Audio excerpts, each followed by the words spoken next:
আমরা গতকালকে ভাষাবাড়ির ছিল ওই কাজে আমরা ব্যস্ত ছিলাম, তাই গতকালকে আমাদের কর্মসূচি পালন করতে পারি নাই।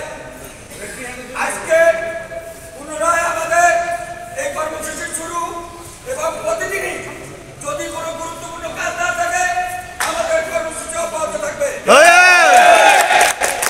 আপনারা জানেন এই কর্মসূচি আমাদের কোনো ব্যবসার জন্য নয়, আমরা নতুন করে কোনো নেতা হওয়ার জন্য নয়।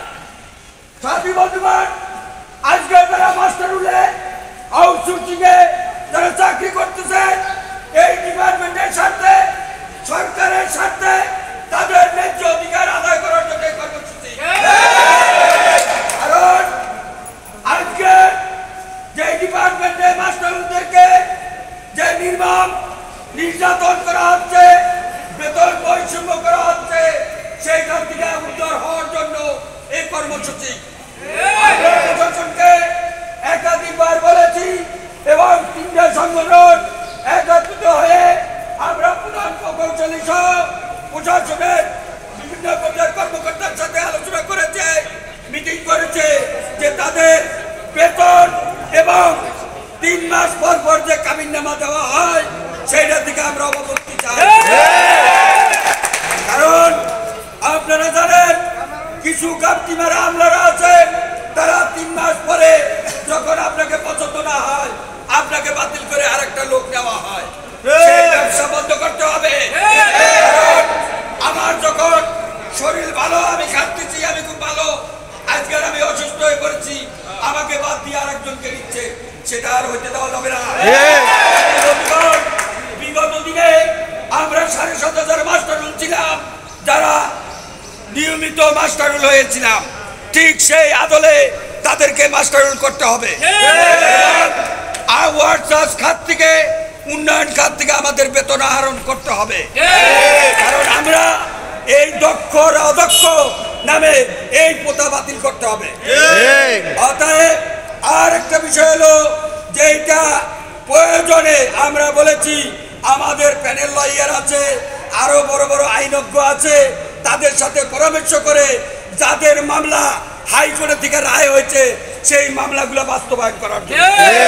কারণ সুপ্রিম কোর্ট কি এটা আপনাদের জানতে হবে। হাইকোর্টের কাছে আমি আবেদন করেছি যে আমার এই জিনিসের সমস্যা আছে, সেটা সমাধান করা হোক। হাইকোর্ট তখন আপনার চাওয়াকে বিবেচনা করে রায় প্রদান করা হয়।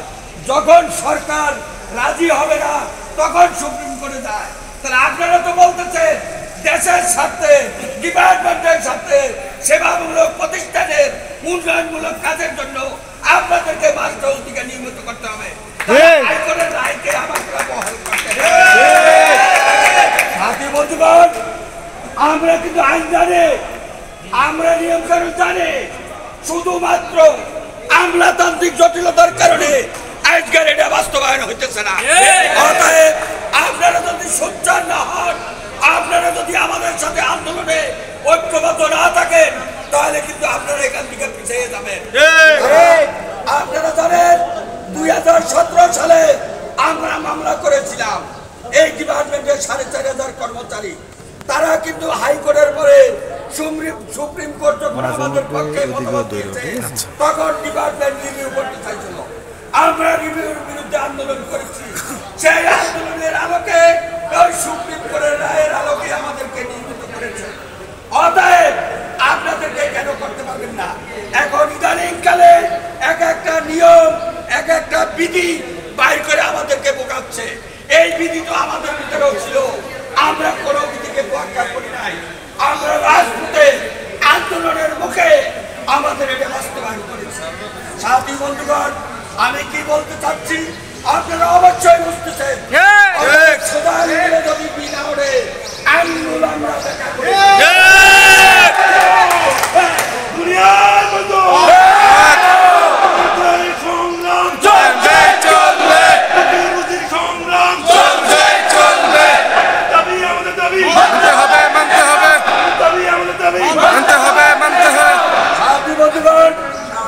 আরো একটি কথা আপনাদের মনোযোগ সহকারে শুনতে হবে, সেটা হলো আগস্টের পরে আমরা সকলে মিলে ঐক্যবদ্ধ হয়ে এই বৈষম্য দূর করার জন্য আন্দোলন করেছি। সেই বৈষম্য সুবিধা একটা গোষ্ঠী নিয়ে একে নেতৃত্ব দিতে যাচ্ছে, নেতৃত্ব দিয়ে আপনাদেরকে ধ্বংস করতে যাচ্ছে। পদোন্নতি নিয়োগ একটি কমিটি গঠন করা হয়েছে, সেইখানে ওই গোষ্ঠীর একজনের নাম দেওয়া হয়েছে। তার মতামত সহ ওই কমিটি সিদ্ধান্ত নিয়েছে ডিপার্টমেন্টে সেই আদলে প্রশাসন মন্ত্রণালয় কাগজ করে পাঠাইছে নিয়োগ দেওয়ার জন্য। এইটা হলো 9 তারিখ পাঠাইছে, 11 তারিখ তারা আবার আন্দোলন করছে নিয়োগ কোথাও বাতিল করতে হবে, করতে হবে।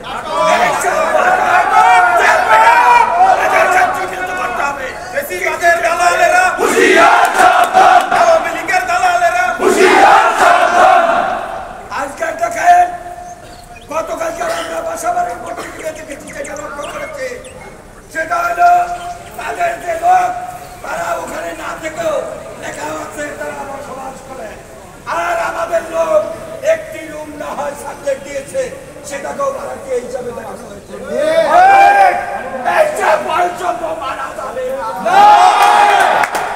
সাথী বন্ধুগণ, আপনারা যদি এক এবং ঐক্যবদ্ধ হন তাহলে এই বৈষম্য ইনশাআল্লাহ আমরা দূর করতে পারব।